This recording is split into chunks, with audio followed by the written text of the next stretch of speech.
Anda kembali di Kabar Dunia bersama saya Aditya Nugroho. Pemirsa, krisis COVID-19 di Mayotte, Prancis semakin memburuk karena kurangnya fasilitas dan tenaga medis.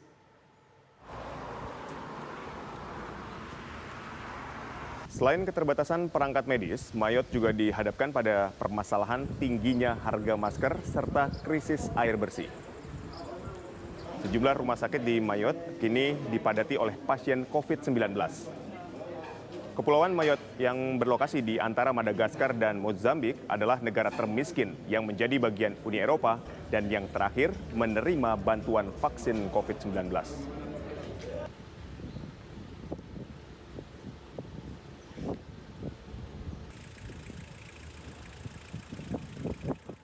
Pemerintah Prancis memilih memberlakukan jam malam meskipun para pakar mendesak pemberlakuan lockdown nasional.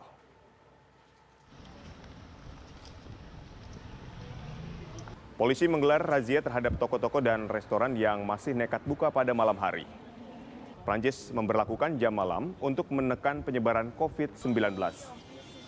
Jam malam mulai dari 6 sore hingga jam 6 pagi. Pemberlakuan jam malam secara nasional merupakan keputusan pemerintahan Presiden Emmanuel Macron. Macron mengabaikan desakan para pakar agar Prancis menjalankan karantina nasional atau lockdown untuk kali ketiga.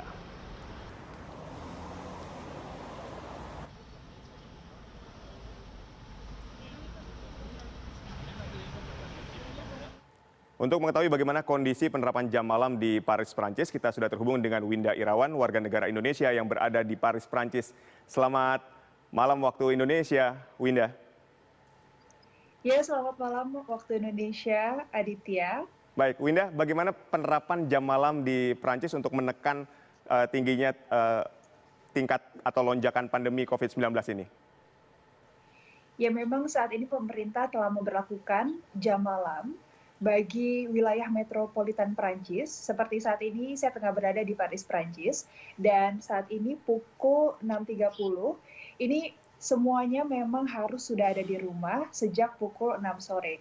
Kecuali memang ada beberapa dari mereka yang kerja di sektor vital dan harus melakukan perjalanan di atas jam 6 malam, misalkan mereka yang tengah bekerja di rumah sakit atau polisi atau militer, itu diperbolehkan. Jadi memang ada beberapa orang yang boleh melakukan aktivitas di luar, tapi terkecuali ya.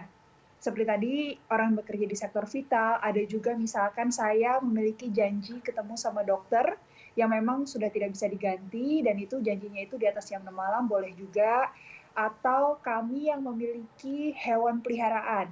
Jadi memang banyak sekali orang Prancis yang memiliki anjing, dan pastinya hewan peliharaan ini kan harus dibawa keluar ya.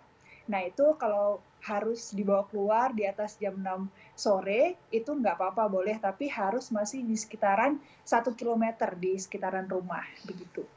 Baik, seperti apa sih sanksi yang diterapkan oleh pemerintah Prancis terhadap orang-orang yang melanggar jam malam ini misalnya? Ya memang di sini diberikan sanksi 135 euro ya bagi mereka yang melanggar. Dan untuk toko-toko sendiri itu sebenarnya toko-toko masih buka. Jadi yang diperbolehkan buka itu toko-toko kecil. Namun mall yang besarnya itu di atas 25.000 square meters itu diharuskan untuk tutup. Lalu yang boleh buka juga kalau mall yang besar itu seperti supermarket, yang memang kebutuhan sehari-hari masyarakat itu diperbolehkan untuk buka. Yang lainnya seperti kafe, restoran, bar itu diharuskan untuk tutup.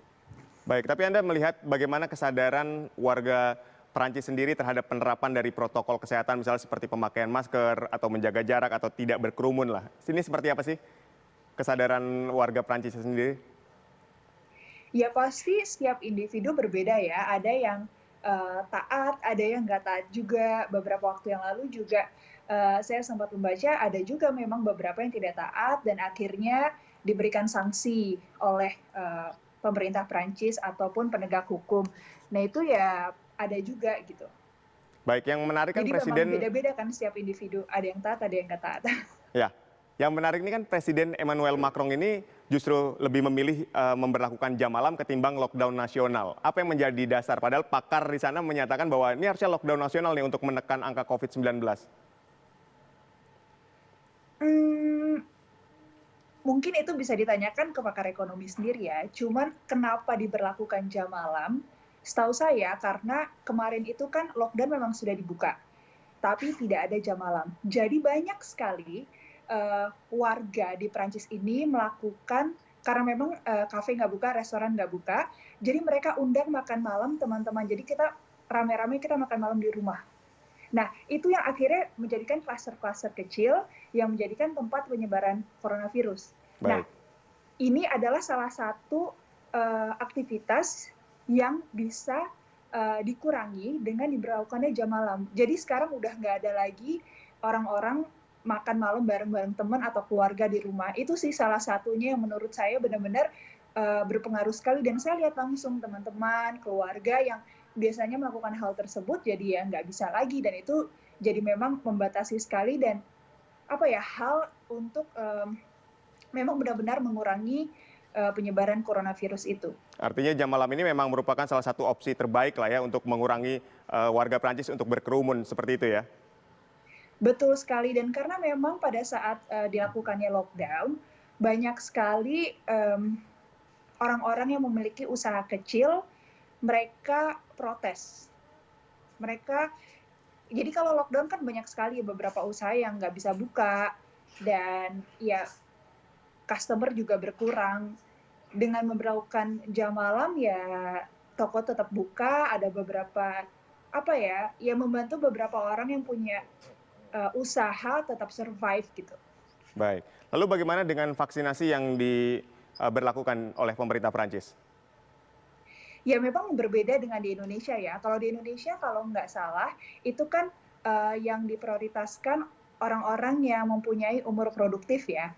Kalau di Prancis beda. Di sini itu lansia yang diprioritaskan. Jadi misalkan contoh ya, contoh itu kakeknya suami saya. Kakek suami saya itu usia 92 tahun. Nah, beliau sudah mendapatkan vaksin tahap pertama dan kami diinformasikan beliau akan dapat vaksin untuk tahap kedua.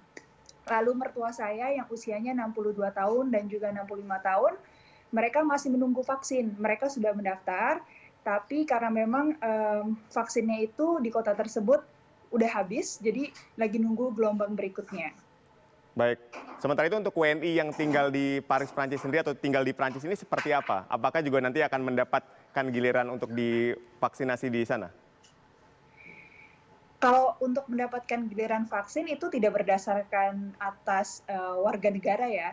Pokoknya kita sekarang masih nunggu seperti saya dan kamilah yang usia produktif itu masih belakangan. Jadi memang tidak prioritas. Prioritas kan mereka yang bekerja di sektor vital itu pertama mereka sudah mendapatkan duluan, lalu lansia, orang-orang yang sakit yang memang kritis kalau misalkan kena infeksi corona itu mereka yang menjadi prioritas. Kami masih nanti.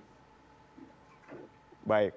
Baik, Winda Irawan yang merupakan warga negara Indonesia yang tinggal di Prancis, terima kasih banyak atas informasinya kepada kami. Jiwa jaga kesehatan Anda di sana, tetap terapkan Sama-sama, protokol Aditya. kesehatan, Winda.